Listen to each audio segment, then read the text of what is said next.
कृष्ण जोशी जी, सुरेंद्र नगर, गुजरात से। राधे राधे महाराज जी। महाराज जी, मैं कॉलेज का प्रोफेसर हूँ, कॉलेज के छात्रों को पढ़ाता हूँ। वर्तमान समय और जुआनी को ध्यान में रखते हुए एक अध्यापक में अपने विषय में के अतिरिक्त कौन सी लक्षण, क्रिया और स्वभाव होना चाहिए, कृपया। सबसे पहला संयम होना चाहिए। किसी भी गुरु पद में बैठा हुआ, किसी भी मार्ग के गुरु पद में बैठा हुआ कोई भी व्यक्ति हो, सबसे पहले गुरु का मतलब होता है श्रेष्ठ पद, उपदेशक पद, समाज रक्षक पद, न्याय पद, ये सब गुरु पद के स्वरूप ही है। अगर ऐसे पदों में बैठा हुआ संयमी नहीं है तो सबसे पहली गलती उसकी है जो अपनी इंद्रियों का संयम नहीं करता। संयमी, हर इंद्रिय का ब्रह्मचर्य होना चाहिए। जो आपके विद्यार्थी जन हैं जिनको आप शिक्षा देते हैं वो भगवत स्वरूप देखिए और हर हालत में उनकी तुम्हारे द्वारा सुरक्षा होनी चाहिए। उनके मन की सुरक्षा, उनकी इंद्रियों की सुरक्षा, उनकी देह की पवित्रता, उनके विचारों की पवित्रता और विद्या अध्ययन जो कराते हैं वो भी। अगर हम स्वयं संयमी नहीं तो ऐसा नहीं कर सकते, तो वो फिर उसका रंग नहीं चढ़ेगा, इसलिए नहीं चढ़ता।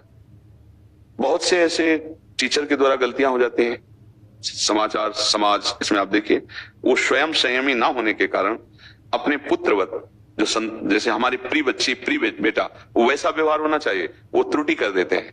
दंड विधान में, पवित्रता में, संयम में वो त्रुटि कर देते हैं। तो आपको या किसी भी अध्यापक को पहला चाहिए लक्षण कि वो संयमी होना चाहिए। इतना इंद्रियों का संयम होना चाहिए कि जैसे अपनी बच्ची के पास बैठे हो तो कैसा, अपने भाई के पास, बहन के पास बैठे हो तो कैसा, ऐसा संपूर्ण बच्चों से अपनापन होकर पवित्र व्यवहार। दूसरी बात है, जो विद्या अध्ययन किया है उसमें धन की प्रधानता न रख करके सामने वाले विद्यार्थी को हम पूरी की पूरी विद्या दे सकें और वो प्रवीण होकर के हमारे राष्ट्र की सेवा करे, हमारे समाज का सेवक बने, हमारे समाज के काम आवे। इसलिए निस्वार्थ भाव रखते हुए, कोई छल कपट ना रखते हुए कि स्कूल में पढ़ाया तो कपट पूर्वक और घर पे ट्यूशन पे आओ अलग से पैसा दो तो हम पूरी विद्या का प्रयोग करके आपको प्रवीण बना देंगे।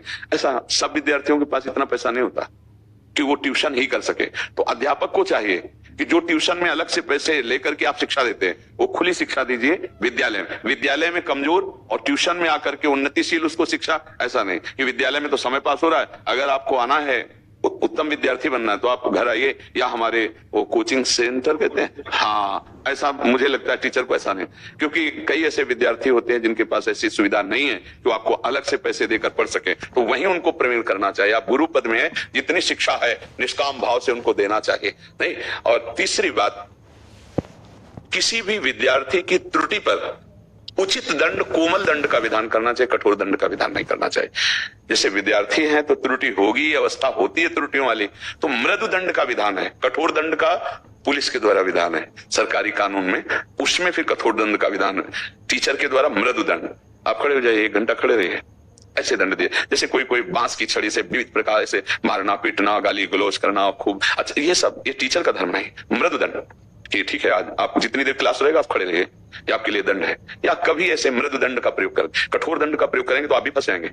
अगर रिपोर्ट कर दिया तो आज का समय आप फंस जाएंगे, नहीं फंस जाएंगे। तो इन 3 बातों का ध्यान रखिए। पहला, संयम, स्वयं संयमी हो, विद्यार्थियों के साथ हमारा पवित्र व्यवहार, कहीं दूषित व्यवहार न हो। दूसरा, अर्थ की प्रधानता न रखे और संपूर्ण शिक्षा अपनी उनको विद्यालय में देने की चेष्टा करे। और तीसरा, ये कभी किसी विद्यार्थी से त्रुटि हो जाए तो मृदु दंड का भले संविधान करे, और इससे सबसे बढ़िया होता है उसको समझा देना। नहीं समझता है तो फिर प्रकृति समझा देगी, परमात्मा तत्व से समझा देगा। बहुत ऐसे विधान बन जाएंगे, आपको अपने को भी बचाना है और उसको भी बचाना है। अगर नहीं अपनी सीमा के अंतर्गत समझता तो आप मृदु स्वभाव रख करके छोड़ दीजिए, अगला जो विधान है उसे ठीक कर देगा। समझ पा रहे? हाँ, बहुत अच्छे से चलिए और हमारी तरफ से नाम जप करते रहिए। नाम जप आपकी बुद्धि को प्रवीण रखेगा, नाम जप आपको संकटों से बचाएगा, नाम जप जीवन का लक्ष्य पूर्ण कराएगा, भगवत प्राप्ति भी करा देगा। तो जितना बन सके नाम जप कीजिए।